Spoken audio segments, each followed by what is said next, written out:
Tokyo Japan में नए जानलेवा वायरस का इंकशाफ हुआ है।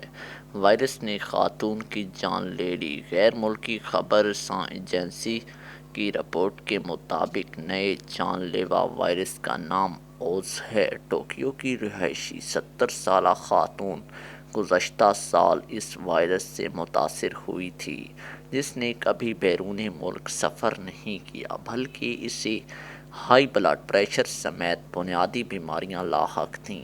हस्पताल लाई गई मरीज़ा का तफसीली मुआयना किया गया तो खातून की दाएं टांग पर एक खून चूसने वाला कीड़ा टक खून चूसता हुआ पाया गया।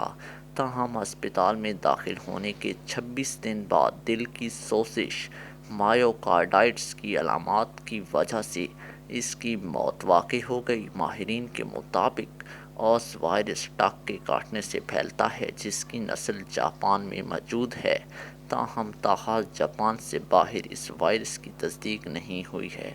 जहाँ पर ये खून चूसने वाला कीड़ा टक पाया जाता है, वहाँ लोगों को अपना पूरा जिस्म ढांप कर रखना होगा और कीड़े के चपकने की सूरत में फौरी डॉक्टर से रजू करें। नाज़रीन, अगर आपको वीडियो पसंद आए तो वीडियो को लाइक कर दें और कमेंट सेक्शन में अपनी राय ज़रूर दें, और ऐसी मज़ीद वीडियोस देखने के लिए हमारे चैनल को ज़रूर सब्सक्राइब करें। शुक्रिया।